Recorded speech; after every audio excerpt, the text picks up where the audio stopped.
Hello, everybody. Welcome to your historical geology lecture. This is going to be on Paleozoic life. We're going to be going over your lecture assignment number 20, so hope you have it there with you. I know I have mine, so we will get right into it. We're going to start off now. We're leaving the Precambrian. We're going into the Paleozoic era, right? So now we're entering the Phanerozoic eon. Hopefully this all sounds familiar to you by now. Phanerozoic, what does it mean? It means visible animals. So now we're getting into the time of macroscopic animals, animals that you can see, that are more, familiar with the kind of life that you're used to, right? Because up to this point, almost all life has just been microscopic. Okay, so just either single-celled, eukaryotic, or prokaryotic organisms. At the very end of the Proterozoic, we start to see the Ediacaran fauna, and we're going to see now the dying off the Ediacaran fauna, or its continuation, at least, into very important time period, the Paleozoic, beginning 542 million years ago. You want to remember that number. That number is very, very important. So the Burgess Shale is what I want to start off with here. And the Burgess Shale is very important. So it's discovered here. You can see 1909. This is an outcrop in Canada. And if you ever want to go to Canada, it has some of the oldest rocks and oldest fossils, so it's really a fascinating place to go do geology. But it says excellent preservation of soft-bodied marine animals. Now, one of the reasons that the Burgess Shale is so important is that it had a very good preservation of soft-bodied animals. Now, you know that normally it's only the hard-bodied animals that get preserved, right? Things that have hard parts, shells and skeletons, teeth, things like that. But we miss out on a lot. In the fossil record, we miss out on so much, and the fossil record only preserves like 1%, not even 1%. 1% of 1% of 1% of what has ever existed on Earth in terms of life. So the Burgess Shale really it's a great resource because it preserves for us the soft-bodied animals too. Okay, so here are some locations. Burgess Shale just isn't in one location. It's found, the same deposit is found in a lot of places all over the world. You have to remember that the continents, of course, were in different locations at this time. So these places might have been connected, or one continuous area at the time that the Burgess Shale was deposited. And we get every kind of animal here represented in the Burgess Shale. All the main phyla of animals are here represented in the Burgess Shale. It's an amazing deposit. We have porifera, which is, you might remember, the sponges, the very simple, basic kind of animal, the sponge animal, right? Porifera. You can see in this picture here the spicules, okay? What's being preserved here are the spicules that are so indicative of a sponge. Sponges construct their skeletal structures out of these spicules, either made of silica or chitin or organic material or carbonate material.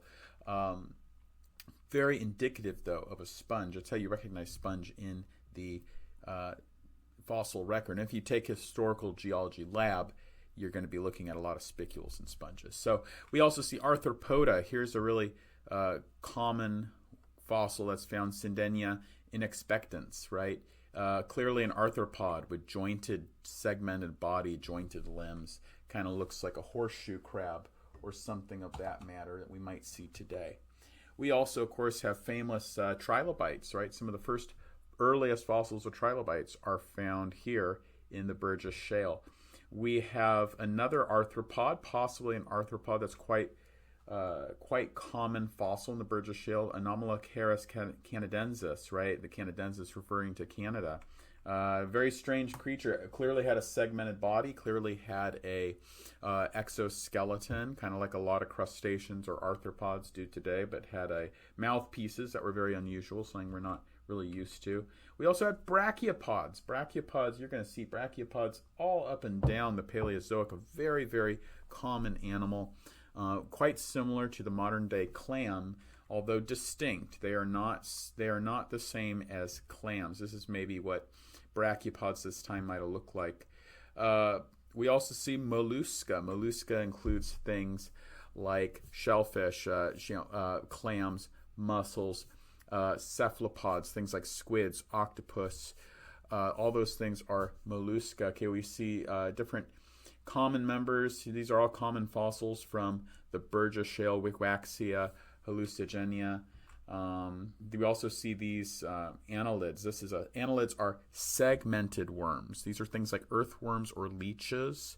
This is like a feathered worm, Canidia spinosa. Okay, that's maybe what it might have looked like. A lot of these feathery structures that you see on marine organisms are actually used for filter feeding or suspension feeding. That might have been the case for this one, but a lot of times we don't know really what these structures were used for because we can't actually see the organism operating and feeding and living in its natural habitat at the time, right? So we kind of have to guess. Very importantly, we also see chordata, and that's big time for us because we're chordata, right? We have a chordate, we have a notochord, and we see some of the first chordates. Okay, this is Pichea gracilans, which is maybe you can almost think of it like an early fish, right? It's a jawless fish. Wouldn't have a jaw. We're going to talk about evolution of jaws a little bit later, but this wouldn't have a jaw. Okay, it'd be maybe something you could think similar to a hagfish or a lamprey that exists today. So maybe that's something kind of similar. We also see echinoderms. Echinoderms, remember, are the sea star family, the ones that have that five-fold star-shaped symmetry. We see crinoids. We see different kinds of cnidaria, which are corals. Okay, so I can guess go on and on with all this stuff. We also have things that have an unknown classification. We can't really figure out what they were. There's some strange animals, right, from the Burgess Shale. We have a hard time kind of classifying it into one of the known phyla, and it could be a phyla that used to exist that doesn't exist anymore. It could be that. You have to remember that there could be whole groups, whole kingdoms of animals that maybe used to exist but don't exist anymore, and we don't really know how to classify members of that. If we find fossils of them, we don't know how to classify them, right? So anyway, that's the Burgess Shale. Now this pie chart that you see here, these are relative abundances of species in the Burgess Shale. So you can see a lot of them, maybe a quarter or more, I would say more, 33% actually says there are arthropods, okay? And that makes sense because, arthropods are going to be, they're big time even today, right? Most of the species of animals that exist today are arthropods. So it makes makes all the sense in the world that 33% at least are arthropods back then, okay? So you can see really arthropods have been on top of things for a long time, very long time. It's really kind of, they like to say that the Paleozoic was, age of marine life, and Mesozoic was the age of dinosaurs, and Cenozoic's the age of mammals. But really, it's all been the age of arthropods. It's it's almost always been the most common type of animal in the terms of number of species over Earth history. Okay, so 22% you see is porifera down there. Okay, porifera are the sponges, so they're the sponges. 14% is types of algae. Those are protists, so those aren't even animals. But you can see other things: mollusca, hemichordata, brachiopods, annelida, relatively small amounts. Other things that we can't even classify, 15%. Now this is what's amazing. I want you to take a look at this. If we were looking at the relative abundance of specimens in the Burgess Shale, okay, and let's say that we were going to pretend. What I'm trying to show here is. Oh no, this is a number of specimens. Okay, that's something different. I just want to show that when fossils are made, remember that it's usually just the hard part that's preserved. So that's what's so special again about the Burgess Shales. We don't just get hard parts, we get soft parts as well preserved. So that means there must have been a very quick burial of this material. Maybe there was like a submarine fan or a turbidite deposit that buried all this stuff right away. And you ended up with soft-bodied animals getting buried as well. Okay, so number one says describe a little bit about the one good sentence about significance of Burgess Shale. So I've talked a lot about that, about preservation of soft-bodied animals. It's just an excellent deposit because it has such just excellent preservation of soft bodies. Okay, what was so? I guess number one, and number two are quite similar. Number three says, what were some of the earliest animals of the Cambrian? I gave you lots of examples of that, right? Lots of different specific species. We just went through that. So go back if you're having trouble answering that. There's a lot of very specific species that I gave you. Give a couple examples of fossils from that period. Okay, so just go back, look at these guys. Lots of different kinds of animals with specific species that I mentioned. Okay. Number four. What are some of the animal phyla that existed in the Cambrian, right? Arthropods, porifera. Okay, we've gone over all this stuff, right? Mollusca. Okay, those are all different phyla. Okay, Annelida, the segmented worms. Brachiopoda, the brachiopods. Okay, so this is, again, amazing. This is what we think this area would have looked like. Here's an artist's rendition, what it would have looked like in the Burgess Shale during the Cambrian. The area that became, of course, preserved by the Burgess Shale. This is what it would have looked like, though, if we didn't have that preservation of soft parts. So if we only had hard parts preserved, this is what we think it would have looked like, this bottom picture. And you can see it looks like a dead zone, right? It looks very little life. But we see, because of preservation of hard parts, we see that actually this was a really an area full of life and full of diversity of life, right? So we get a very different picture based on that preservation of soft parts I keep mentioning. Okay, so just want to impress upon you just how big of a deal the Paleozoic, the start of the Paleozoic was. Okay, Proterozoic. Put yourself in the Proterozoic. Okay, the Precambrian, the end of the Precambrian, 600 million years ago. We have the Ediacaran fauna. Okay, there are few specimens. They are hard to classify. They are rare. We don't really know exactly how those Ediacaran fauna fit in with our current classification scheme that we have for animals. Okay, then when 542 million years happens. Huge date. You want to remember this for the test. It's a hugely important number, 542 million years ago. In a period of about 10 million years, the number of animals just explodes in the fossil record. The diversity of life explodes. Every extant phylum of animal is suddenly present. Okay, so this was known as, and here it goes, the Cambrian explosion. Okay, 542 million years ago.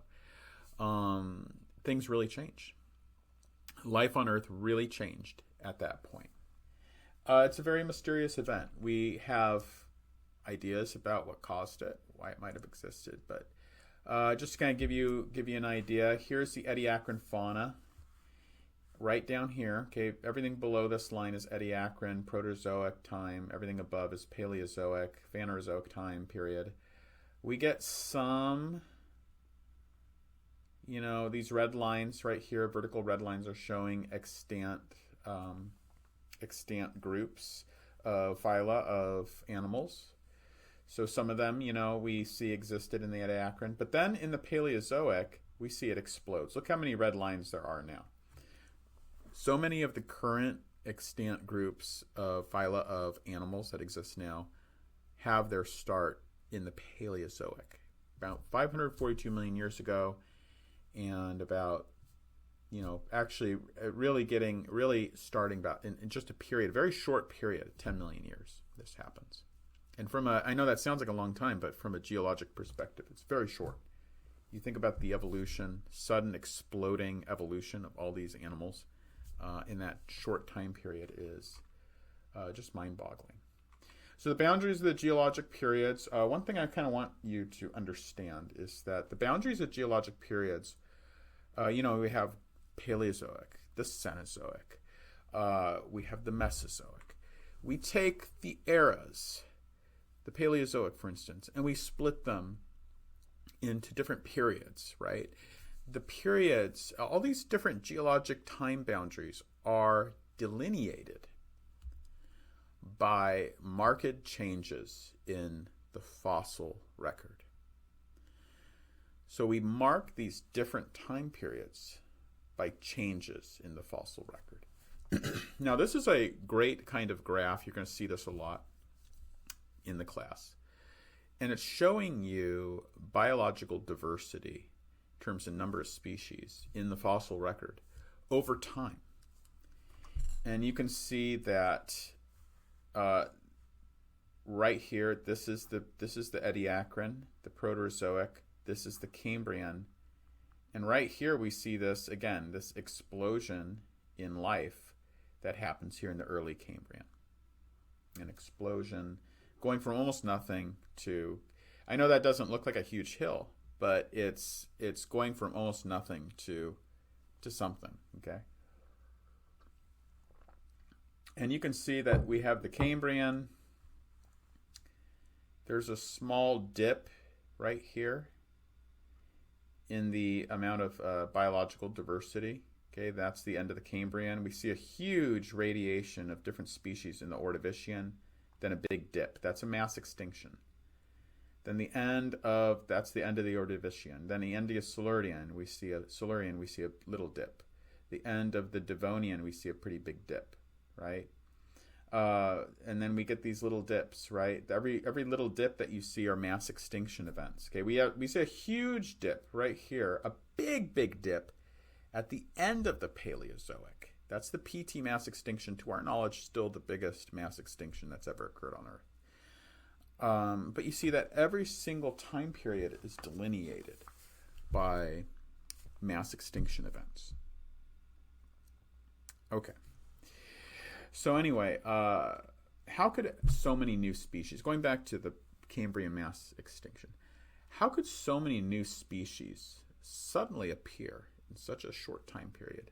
And that posed a serious challenge to Darwin's theory of organic evolution. Still does. People still talk about the theory of evolution and the Cambrian explosion. It's still a big deal. I put a link here. This is a really fascinating talk that's about it, and just about the mathematical challenges, the statistical challenges of trying to explain how this event could have occurred.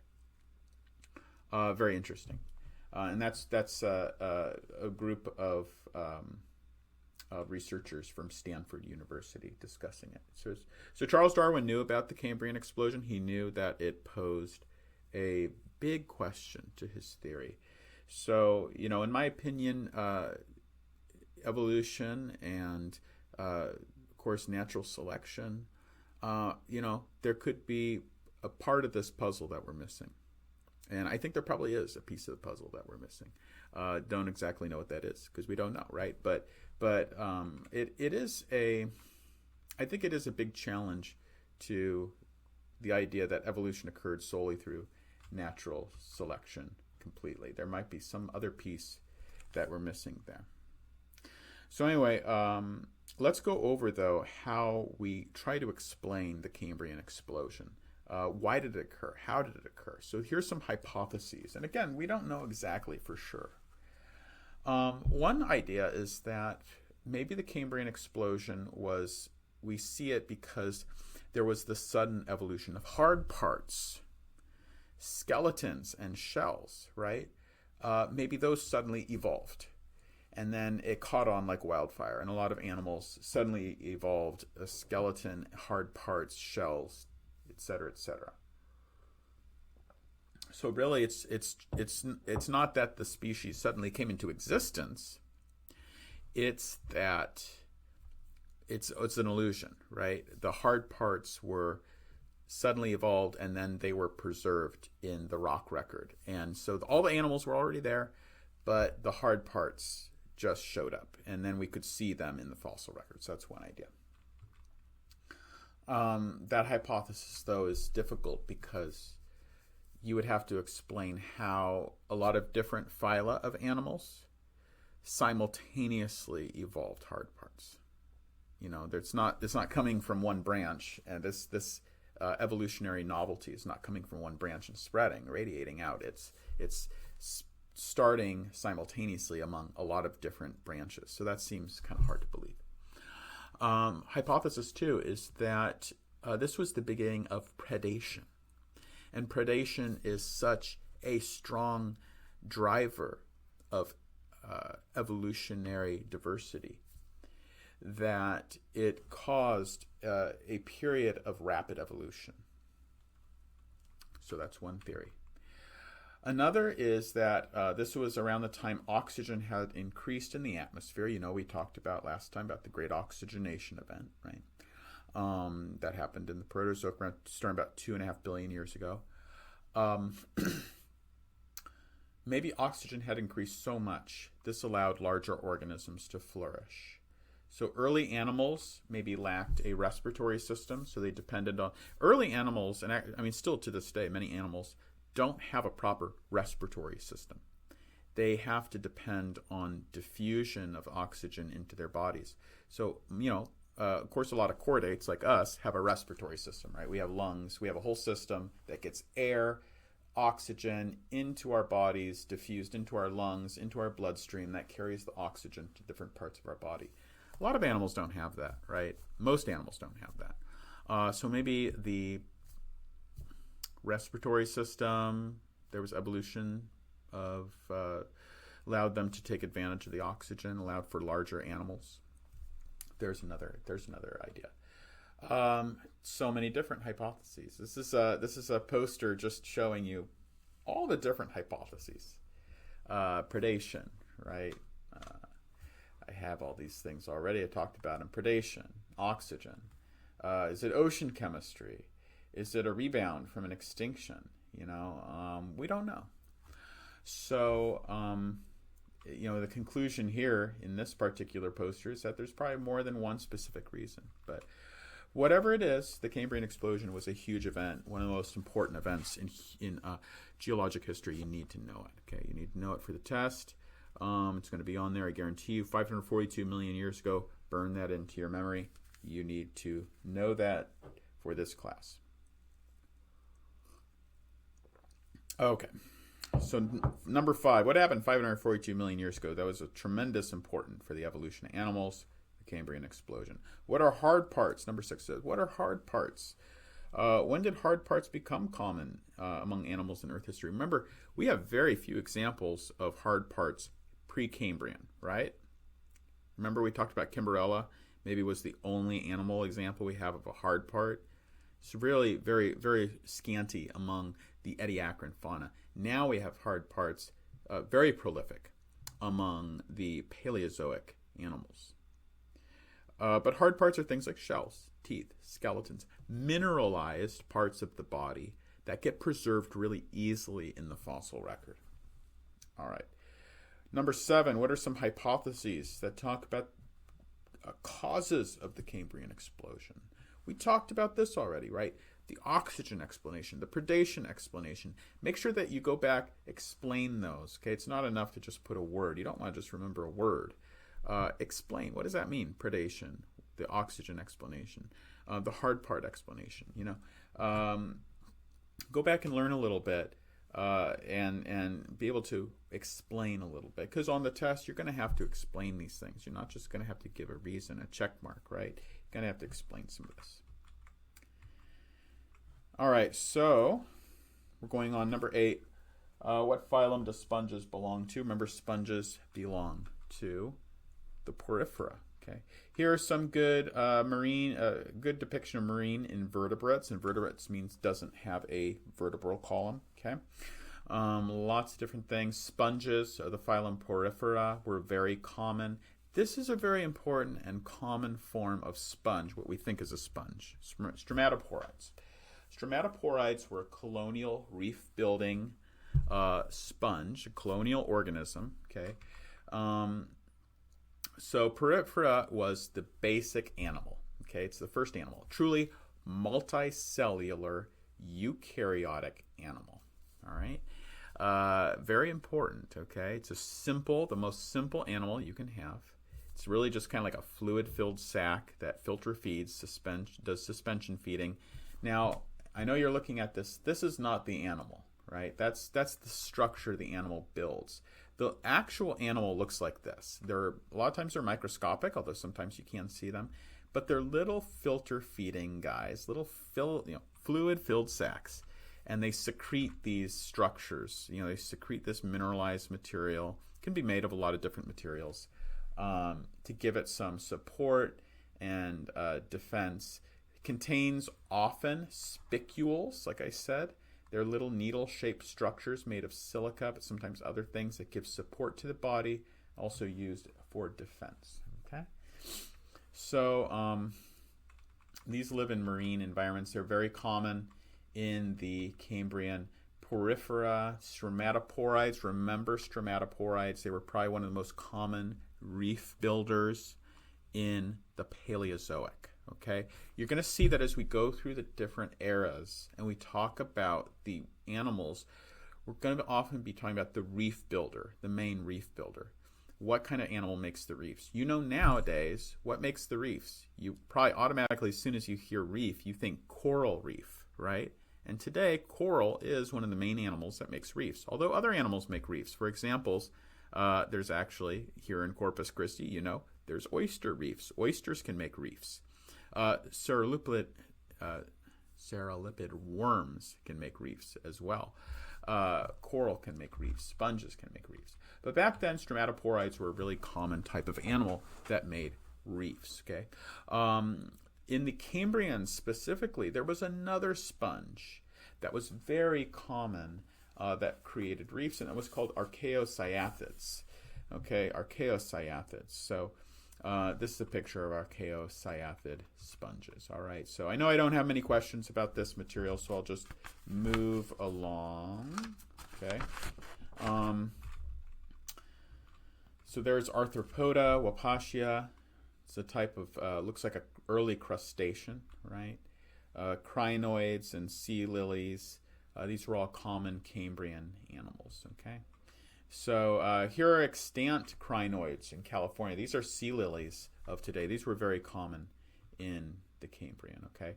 The Cambrian also saw graptolites.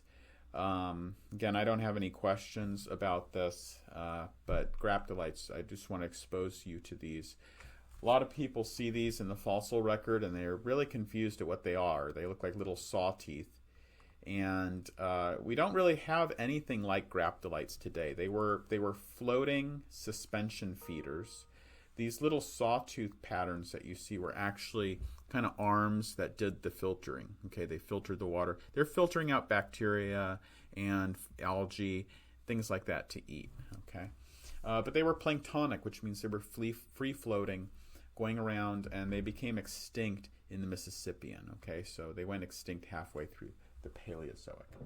All right, so those are some of the main animals from the Cambrian, right? The archaeocyathids and stromatoporide sponges, the graptolites. Okay, again, we don't even see anything like graptolites anymore. We don't really have anything that's like a graptolite. It's a free floating suspension feeder, and of course also crinoids, sea lilies, things like that. Okay. So let's go to the Ordovician now. Okay. So there was a major mass extinction at the end of the Ordovician, but the Ordovician itself starts with a small mass extinction, but a sudden radiation of a lot of unique marine species. These squid-like creatures are very common in the Ordovician. They look like squids that are coming out of a shell. Okay, they belong to phylum Mollusca. The class is Cephalopoda. Okay, so this is a type of mollusk. Mollusks are broken down into a lot of different classes. The class here is cephalopod. Okay, if you've ever seen fossils like this at maybe a gem and mineral show or something like that, these are belemnites. This particular species is called Orthoceras, and they create these. What you're actually looking at here is the kind of tusk-shaped shell that this squid-like creature lived inside of. Okay. So you see that biodiversity explodes in the Ordovician. Okay, we go from here to here at the top of the Ordovician, right? And then it ends with a mass extinction, one of the first big mass extinction events. Some of the most common animals of the Ordovician. We go from having lots of trilobites in the Cambrian, brachiopods in the Cambrian, archaeocyathids. All those things are going to continue, maybe not so much archaeocyathids, but all those things are going to continue into the Ordovician, but we're going to add on to it. And you can see what happens here. There's not a big mass extinction at the end of the Cambrian. Okay, it's mainly a huge radiation event. Radiation means an explosion in biodiversity. Okay, now we start to see corals, especially tabulate corals. We start to see the new phylum Bryozoans. We start to see the phylum Cnidaria, which are rugose corals. Okay, so we see these horn corals. So horn corals, tabulate corals, bryozoans. These are all things that are very similar. If you were to see them, you probably just think they're all the same. They look like a coral. Bryozoans can sometimes look like corals. But here's a picture of what we think, Ordovician life would look like, right? Okay, you see sea lilies, you see these horn corals, so you can see that the structure that the coral builds is kind of shaped like a horn, and there's something that kind of looks like a sea anemone coming out of the top, and that's a filter feeding, suspension feeding animal. You see hidden there a belemnite, okay? You also see... Now notice another thing we see here. Right here, you can see hiding is a brachiopod. Whoops, this thing, why didn't it work? A brachiopod. Okay, you can see some corals hiding here too, or maybe I'm not sure what that's supposed to be. It looks like a coral from here, but that could be maybe supposed to be a stromatoporoid sponge. Bryozoans, though, became big in the Ordovician. So we're going to talk a little bit about bryozoans. You can see number 11 says, what's the difference between bryozoans and corals? Let's talk about that. Bryozoans, actually the word bryozoan means moss-like animal or lace-like animal. Okay, so it's an animal that has often kind of a lacy appearance. And what do I mean by that? Well, if you ever look at a marine rock, I want you to start doing this. If you ever pick up a seashell or a rock, look for this at the beach. Look for this on the surface. And you'll actually see it's very, very common. You'll see this kind of fine netting or lace-looking material. Sometimes it's very, very small. You need a microscope to really get a good look at it. This is a bryozoan. They're very common in the ocean today. They are very common in the rock record. And each of those little holes used to hold a little zooid filter-feeding animal, a bryozoan. Okay, this is a modern bryozoan. They're very common in both freshwater, well, more common in marine marine ecosystems, but also in freshwater. This is what the zooid actually looks like. Okay, again, they're usually very small. Here are some fossil bryozoans, examples of fossil bryozoans. This one is called Festalid. Always forget the name of this. Festalid, I think, bryozoan, and the name actually refers to it's Latin for window, so it's referring to the window-like openings in the structure of the bryozoan. Okay, now. I know that all these animals, if you look at this, porifera, sponges, Cnidaria, coral, bryozoans, you probably look at all these and think they all look the same to me. What's the difference? So number 11 is saying, what's the difference between all these animals?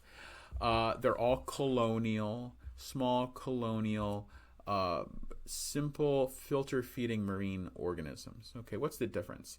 So porifera is the simplest of the animals. It is the sponge. It's just almost as simple as you can think, a fluid-filled sac.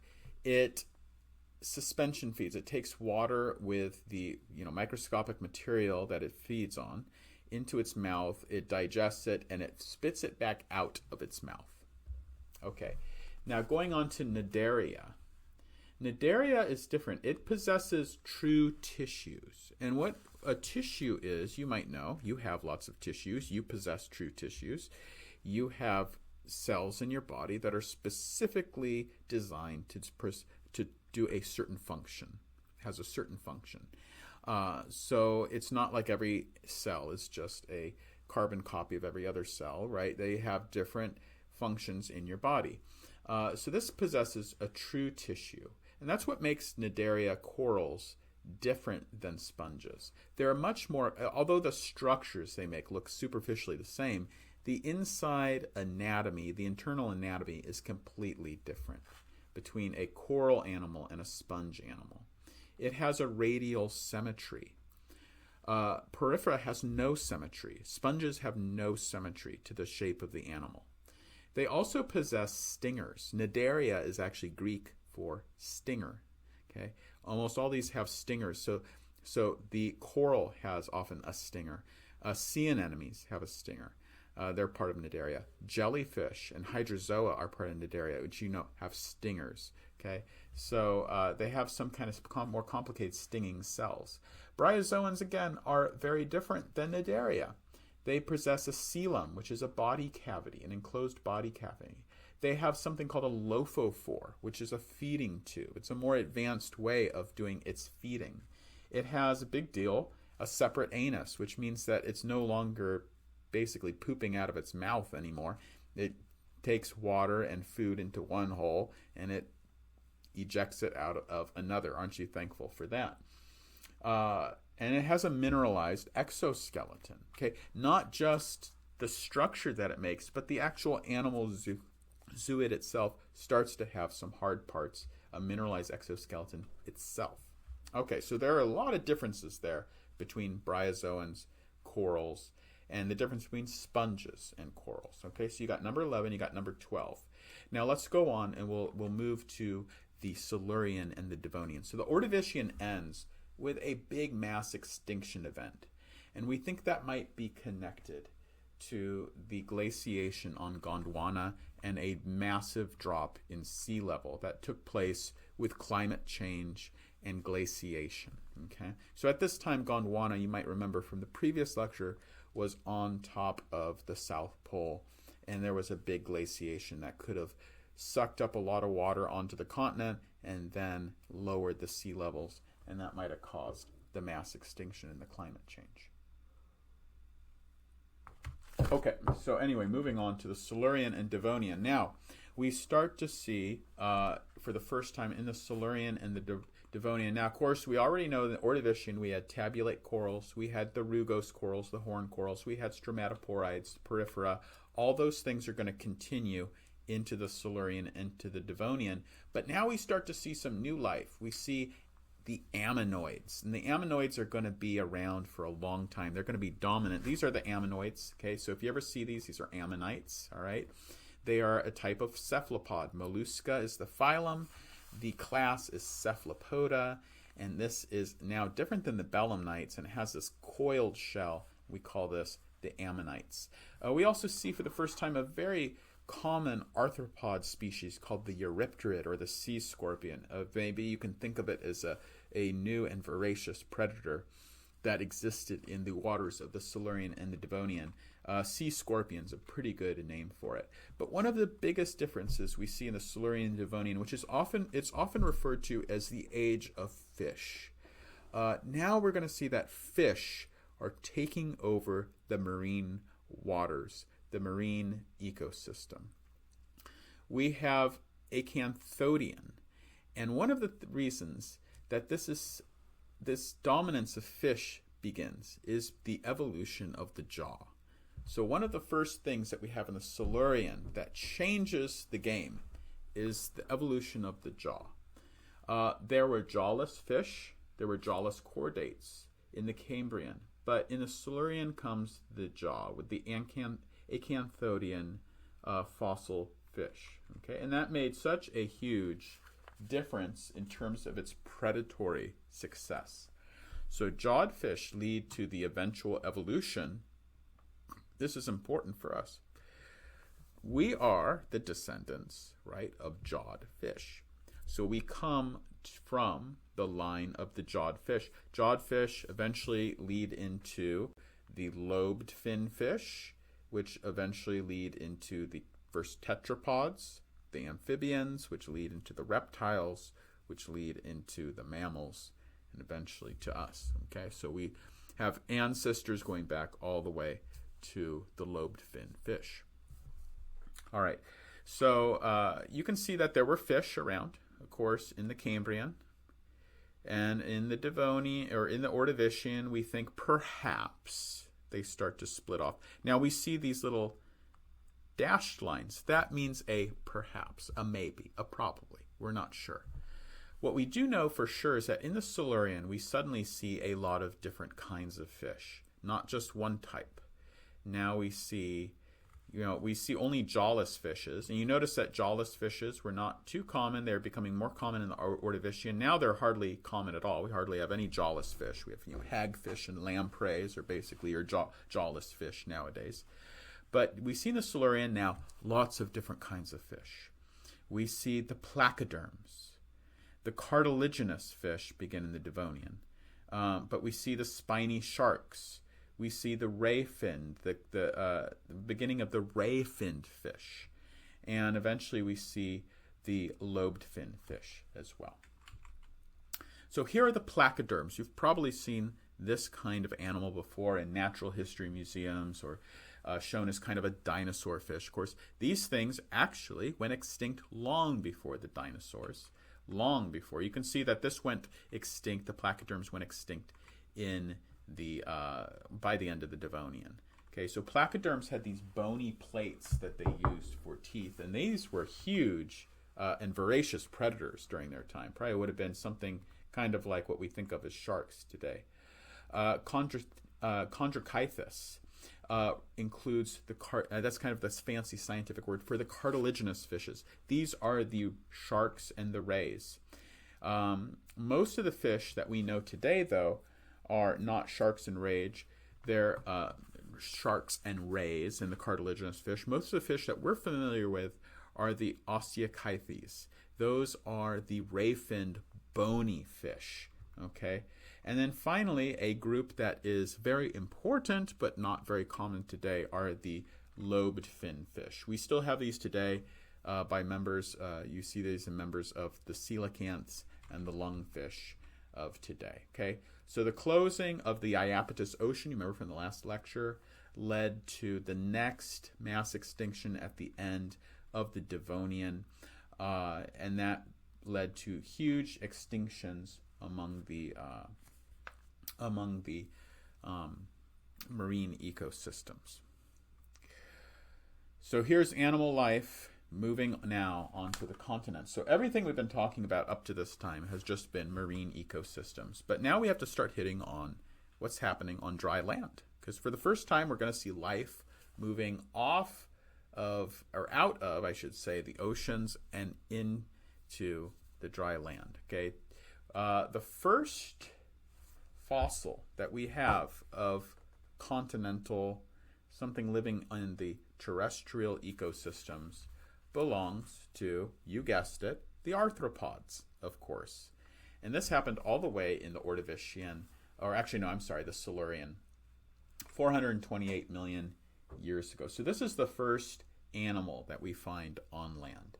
We'll see that by this time, plants had already begun to colonize the terrestrial environments. And we get the first animals living in the terrestrial environments. Okay, so we see these millipede-like animals, Myriapoda. It's not an insect. Remember, insects have 6 legs. These have multiple myriad of legs, which gives these Myriapoda. So you see the first insects on land are happening here in the Devonian. Okay, maybe the first animal on land you see maybe in the Silurian. First land plants in the terrestrial environments in the Ordovician. Okay, so we have to move on with land plants. So plants first began to colonize land in the Ordovician, but they had to overcome many evolutionary problems. Okay, so the first plants on land were probably the simplest kind you can imagine, which were non-vascular. Non-vascular means they don't have any way. Vascular tissue moves water and nutrients from one part to the other in an organism's body. So plants of this type don't have any vascular tissues. They are unable to move nutrients and water from one part of their body to another. So these things have no roots. These are plants that have no roots. And if you have no roots and you're a plant, you have to be close to water. You have to be close to a body of water. If you're not close to a body of water, you can't survive because you have no roots. Okay? So these are things, they still are alive today. They're called liverworts, hornworts, mosses. Okay? Think of things, maybe if you go to a river, sometimes there's like moss growing on a rock near a river. That's the very simple type. When you see those things, think of like this is kind of what it might have looked like in the Ordovician, right? In the Paleozoic, this is maybe what kind of plants were around. We have cryptospores, fossilized spores that can be found in the Ordovician, and we're quite sure that this is pretty direct, good evidence of plants existing on the surface of the continents. Okay. Now, in order for plants to spread on the continents, one of the first evolutionary advances that had to be made, one of the first problems that it had to overcome in survival is, how do I live when I don't have a steady supply of water? That needed the evolution of a vascular system. So the vascular system allows the plant to transport nutrients throughout its tissues so that it can live away from the water and depend just on rain, periodic rain, and extract the groundwater, soil water, and use that. So that's one of the first things that needed to be done to really colonize the terrestrial environment. Cooksonia came around in the Silurian. It was a very important plant, early plant. That's what it looks like. This is not, of course, a example. Cooksonia is now deceased. It's extinct. But maybe this is a model of what it might have looked like. We have a lot of fossils of Cooksonia. So it looked something like this, and it had roots. It had a vascular system. Okay, big deal. Now in the Devonian, plants had developed simple leaves. They had roots. They could now grow very large, because if you have roots and you have a vascular system, you can get as high as you want, because you can transport water and nutrients to the upper parts of the plant.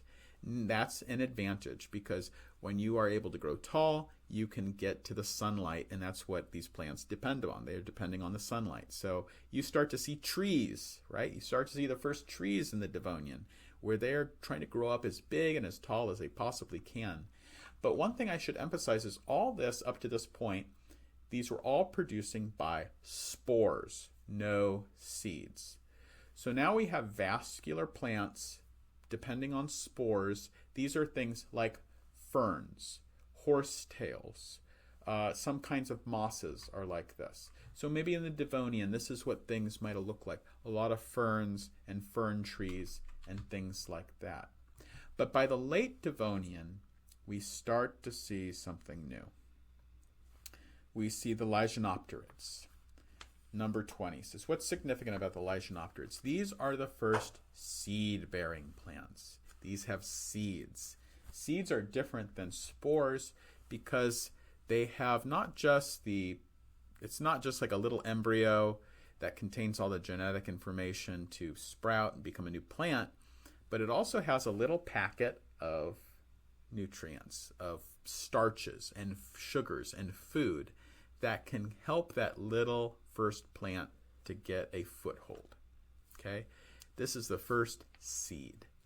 So Lygenopterids were the first seed-bearing plants. We call these gymnosperms, means naked seed. Lygenopterid was the first gymnosperm. Okay? So that was a big deal, and that was occurring by the late Devonian. Okay, then we start to see seeds. This is going to give rise to things like conifers and seed-bearing plants. Okay, we're going to see flowering, fruiting plants later in the Cretaceous, in the Mesozoic. But right now in the Paleozoic, we get all the way up to things that are, maybe you can think of them like a conifer, like a pine tree. Okay, so we get all the way up to there by the end of the Paleozoic. All right, moving on now to what's happening with animal life on the continents. It's not just the trees and the plant life that's taking over the continents, it's also the animal life taking over the continents. Well, we start to see the first tetrapods, not just insects, not just arthropoda, but now we're going to start to see chordates moving on to the land. So some of the only animals that make that great leap out of the marine ecosystems are the chordates and the arthropods. Some others do it. The annelids do it as well. We have some annelid segmented worms that have made it onto land and adapted to terrestrial environments. But a lot of things never make that leap, right? We don't have any sponges that live on land. We don't have any coral, Cnidaria, that live on land. We don't have any bryozoans that live on the land. We don't have any brachiopods that live on the land. Okay, so a lot of things never make the great leap to terrestrial environments. They stay in the marine ecosystems. But arthropods do, annelids do, to a lesser extent, and especially chordates do. Chordates, that's you and me with our notochord, right? So you've probably seen things like this before. Tiktaalik rosea was a transitional species between lobed finned fish and amphibian tetrapods. So these are the first to try to colonize in the late Devonian, to try to colonize the terrestrial environment. But there were really some big problems that needed to be worked out. Here are 4 of the big problems. These are what you have to summarize, number 21. Before a complex animal life could move on the land, had to come up with some novel solutions to some of the terrestrial problems that's different than the ecosystem. What's different on land than in the ocean? Well, one thing, you have to deal with gravity, right? In the ocean, you're buoyant, you're floating around. Now you have to deal with the force of gravity weighing your body down. So now animals have to support their own weight. You have to deal with desiccation, drying out. Obviously, not as much water in the land environment as there is in the marine environment. You also have to figure out a way to respirate, to get air to get oxygen from the air instead of from the ocean water. You have to move away from gills and move to lungs, right? And you also have to figure out reproduction. Reproduction in the ocean, you have eggs, but those can easily dry out on land and die. Okay, so you have to have an egg that will resist drying out. And that's how we start with reptiles and the amniotic egg. So some of the earliest evidence of tetrapod terrestrial animals comes from the Holy Cross Mountains of Poland. These are 395 million years old, and we don't actually have the fossil. We have the trace fossil. We have the tracks of tetrapods, and these are amazing tracks because you can see that there's no body dragging, there's no tail dragging here. You can see that this animal totally supported itself and was able to carry its body on its 4 limbs. Okay, so it's amazing evidence of early tetrapods from the Middle Devonian. Okay, so you can see by the Middle Devonian here, you're right in the age of fish, and you get the first tetrapod footprints. Okay, so Acanthostega was one of the first tetrapod species. This was an amphibian. This is splitting off from lobed fin fish and starting the amphibian line. It had 4 limbs, had toes, had feet, and not fins. So those feet were important. It was probably using those to kind of navigate around the swampy conditions, crawling onto logs or something like that. And it had a tiny rib cage, which means that probably it wasn't able to support itself outside of the water. Here's Acanthostega, one of the earliest known real amphibians. Okay, these are things which were really able to live outside of the water and thrive on land. And what's amazing about this is this looks really, if you look at giant salamanders, like a Chinese, I can't remember if it's Chinese or Japanese giant salamander, it looks a lot like this, you know. So it's remained essentially unchanged for, you know, this is something you can almost think of like a giant salamander, right? Remain essentially unchanged for all this time. So here, number 22 says, what's the earliest known amphibian fossil species? So that's Ichthyostega.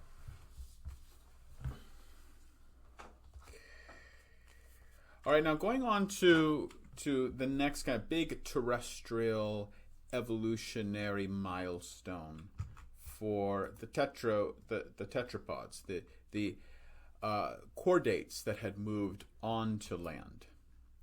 And that was the transition from amphibians to reptiles. Now, you know that amphibians, and the amphibian means, ampha means both, bios means life. So both life. What does that mean? Amphibians means both life.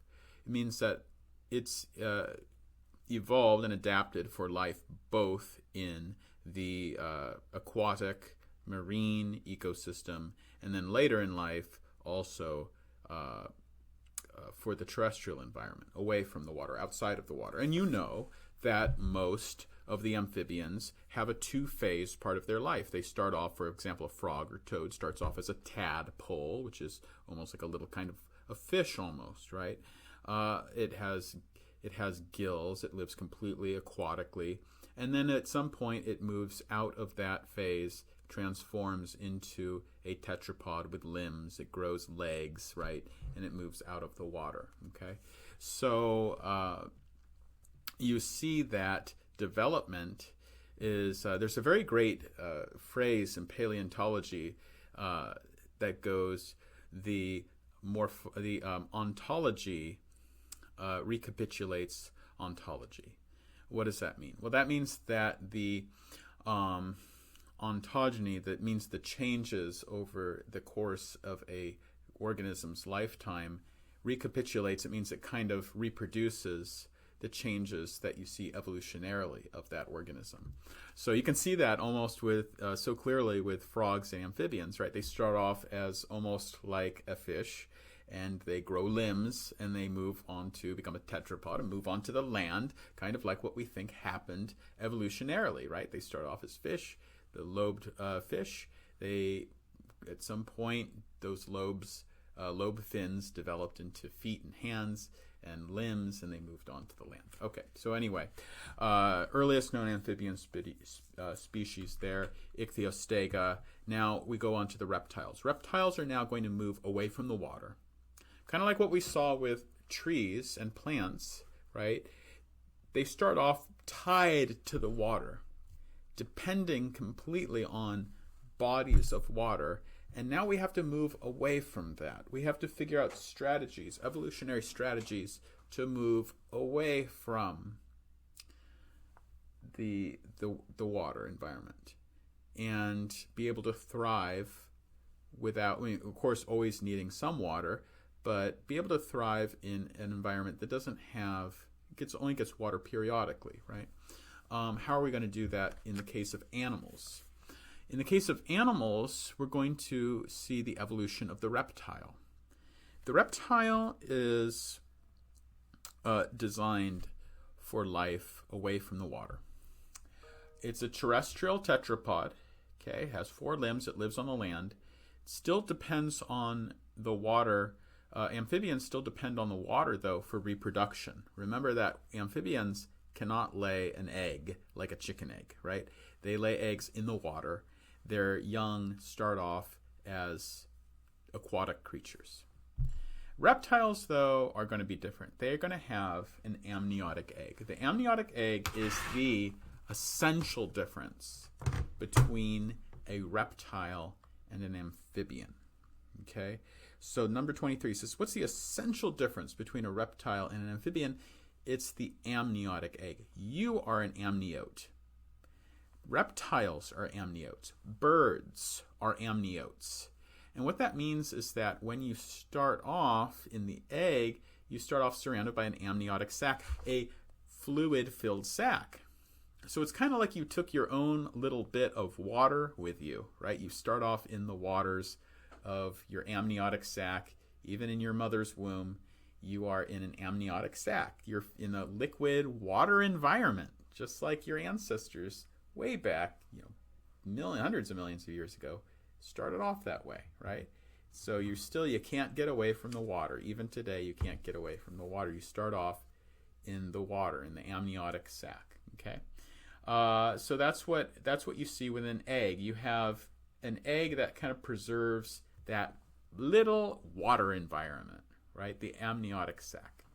So amniotes have an embryo surrounded by a protective membrane and often a shell, hard shell that keeps the developing embryo, the little baby animal, developing in water.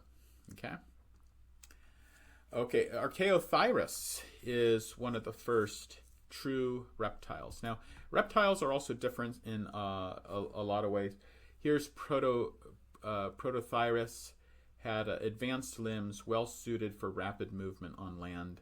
Again, one of the oldest reptiles. The oldest reptile for sure is Westlothiana from the Mississippian.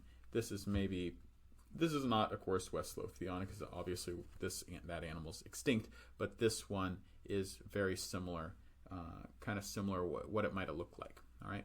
Now, what are some other differences besides the amniotic egg? What are some other differences between amphibians and reptiles? Again, think they are getting ready to live on land. So they have scales and tough skin. That's for protecting them from desiccation, from drying out. They had strong teeth and jaws. They had strong limbs that allowed themselves to move on land under the full weight of gravity. So these are all reptilian sort of characteristics. By the Pennsylvanian, we had reptiles in a very advanced stage. Okay, so now you have the first things that I know to you. I'm sure you've been taught as a child that these are dinosaurs, but these are not dinosaurs. And we'll see later these are very different than dinosaurs. These are a group of animals, a group of reptiles called the pelycosaurs. And pelycosaurs had this large characteristic fin on their back, which we think was probably for some kind of heat regulation, for regulating their body heat. But reptiles are very important. Some of the reptiles we see are going to branch off in the late Paleozoic and go to the pelycosaurs, and eventually pelycosaurs will evolve into the therapsids. Therapsids are a very important group of reptiles because these are obviously going to be the ones that evolve into mammals. These are the earliest ancestors of mammals. So this pelycosaur is actually more directly related to you than dinosaurs are. You're not related to dinosaurs. Dinosaurs split off. You don't share an ancestor with dinosaurs, but you do with pelycosaurs. Okay. The other group of splitting off from protothyrids, the early reptiles, become the theocondoncians, and those are ancestors of dinosaurs and birds and modern reptiles. So therapsids are very important. By the end of the Permian, we have the therapsid group. They were the dominant group of reptiles, and these will eventually become the mammals. Okay. The Paleozoic closes with the largest mass extinction event in Earth's history. 96% of all marine animals go extinct. 66% of all terrestrial animals die off. The exact cause is still unknown, but we think it was produced by mass volcanism and climate change brought on by the massive volcanism and the massive methane release. That is all I have for you today. Thank you for listening. I know it's a long lecture, but I just want to let you know that any questions you might have, please feel free to comment or to ask me over Canvas, whatever you like, and hope to see you next time. Thank you for tuning in.